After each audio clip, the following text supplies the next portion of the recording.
Hello guys,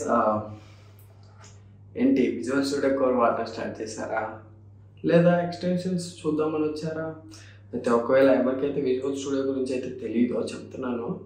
ఇది like మనం back benchers కదా, ప్రతి సబ్జెక్ట్కి ఒకే బుక్ పెడతాం. అట్లనే మామూలుగా మార్కెట్లో ఒక్కొక్క సబ్జెక్ట్కి ఒక్కొక్క బుక్ లాగా ఒక్కొక్క లాంగ్వేజ్కి ఒక్కొక్క ఐడిఈ అని ఉంటుంది. సో మనకి ఇండిపెండెంట్ డెవలప్మెంట్ ఎన్విరాన్మెంట్ సంథింగ్ ఏదో ఉంటుంది. సో అయితే ఇప్పుడు ఏంటంటే మన విజువల్ స్టూడియో కోడ్ ఎలా అంటే జస్ట్ లైక్ మన ఆల్ ఇన్ వన్ బుక్. మనం సి లాంగ్వేజెస్, జావా, పైథాన్ అన్ని లాంగ్వేజెస్ రన్ చేయొచ్చు. ప్రతి లాంగ్వేజ్ అనేది దీంట్లో రన్ చేయొచ్చు. మనకి వేరే దాంతో దీంట్లో ఎక్స్టెన్షన్స్ ఉంటాయి. సో లైక్ మనం ఎక్స్టెన్షన్స్ కాకుండా సమ్ అడ్వాన్స్డ్ ఎక్స్టెన్షన్స్ గురించి మాట్లాడదాం. ఫస్ట్ అయితే మనం విజువల్ స్టూడియో కోడ్ వాడదాం. విజువల్ స్టూడియో కోడ్ ఓపెన్ చేద్దాం. మాట్లాడిపోయే ఎక్స్టెన్షన్ వచ్చేసి కోడ్ రన్నర్ అనమాట. నాకు నెక్స్ట్ కోడ్ రన్నర్ అని కొడదాం. కోడ్ రన్నర్ అంటే ఇది జస్ట్ ఏం లేదంటే మనం మామూలుగా అయితే కోడ్ని ఎలా రన్ చేస్తాం విఎస్ కోడ్లో అయితే. తెలియని వాళ్ళకైతే నేను చెప్తున్నాను. పైన 3 లైన్స్ మీద నొక్కి, టర్మినల్ మీద నొక్కి, జీసీసీ అని నొక్కి ఇవన్నీ చేస్తాం. మనం ఇప్పుడైతే ఏం చేయబోతున్నాం అంటే జస్ట్ జీసీసీ ఇవన్నీ కాకుండా మనం జస్ట్ ఏం చేస్తామంటే దీన్ని క్లోజ్ చేసి ఇది ఇన్స్టాల్ అయితే అయిపోయింది కదా, ఒక కోడ్లోకి వెళ్దాం. దీనికి login.htmlకి వెళ్దాం. ఇక్కడ రైట్ క్లిక్ ఇచ్చేస్తే రన్ కోడ్ అన్నది వస్తుంది. ఇది దీని యొక్క స్పెషాలిటీ అనమాట. మామూలుగా అయితే ఇక్కడ కూడా రన్ చేయొచ్చు. ఇది ప్రతిదానికైతే వర్కౌట్ అవ్వదు. కొన్ని చోట్ల మనం సి ఫైల్స్ అనేది డైరెక్ట్గా రన్ చేయాలి. HTML అంటే డైరెక్ట్గా రన్ చేసేయచ్చు, కానీ సీని అయితే డైరెక్ట్గా రన్ చేయలేము కదా.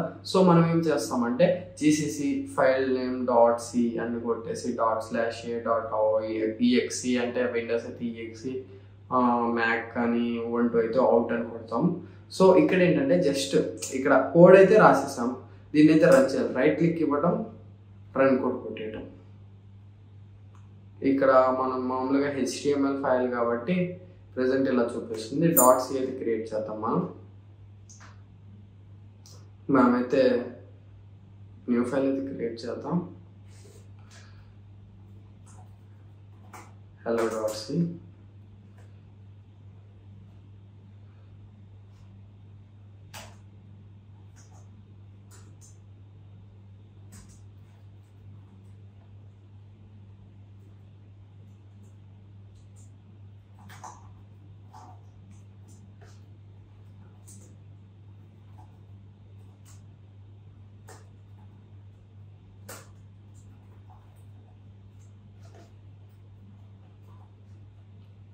చూడండి, ఒక సింపుల్ కోడ్ అనేది రాశాను.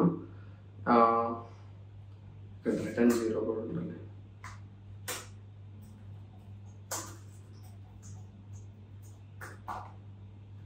జస్ట్ రైట్ క్లిక్ ఇచ్చేసి రన్ కోడ్ కొట్టేస్తాం అనమాట. జస్ట్ రన్ కోడ్ కొట్టే కానీ ఇక్కడ చూడండి గైస్, లొకేషన్ ప్రింట్ అయిపోయింది. ఇట్లా అయితే మనం రైట్ క్లిక్ ఇచ్చేసి రన్ కోడ్ కొట్టేసి డైరెక్ట్గా అయితే మనం కోడ్ రన్నర్తో చేయగలం. నెక్స్ట్ మనం మాట్లాడబోయేది కలరేజ్ అనమాట. కలరేజ్ ఇస్ లైక్ ఎక్స్టెన్షన్ అయితే నేను ఆల్రెడీ ఇన్స్టాల్ చేశాను. కలరేజ్ ఫస్ట్ ఇది ఏంటంటే సిఎస్ఎస్ ఫైల్స్ కోసం అయితే బాగా యూజ్ అవుతుంది. స్టైల్.css మనం వాడుతున్నప్పుడు ఇక్కడ మనం ఏదైతే కలర్ ఇచ్చామో మామూలు మన ట్రెడిషనల్ ఏంటి, ఇక్కడ మనం ముందైతే ఒక బాక్స్ అయితే వచ్చేసి దాని లోపల కలర్ అయితే చూపిస్తారు.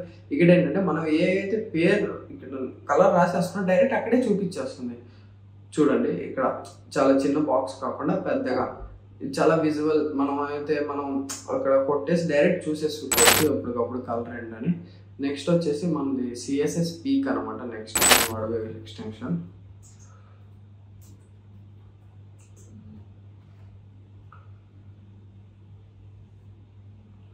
ఇప్పుడు ఇది ఏంటంటే సిఎస్ఎస్ పీక్ అనేది ఏంటంటే ఇప్పుడు మనం ఒక HTML ఎలిమెంట్స్ గురించి చూస్తాం.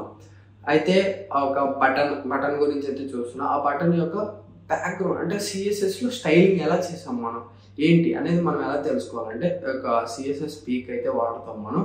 జస్ట్ ఏం లేదండి, ఫస్ట్ దీని మీద ఓకే, ఇంకా మనకి ఇన్స్టాల్ అవ్వలేదు కాబట్టి వెయిట్ చేద్దాం.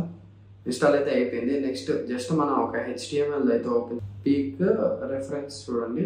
పీక్ రెఫరెన్స్ కొట్టగానే ఇక్కడ మొత్తం అసలుకి నీకు ఏమేమి ఇస్తున్నారు కోడ్ ఇప్పుడైతే కొంచెం సరిగ్గా చూపించి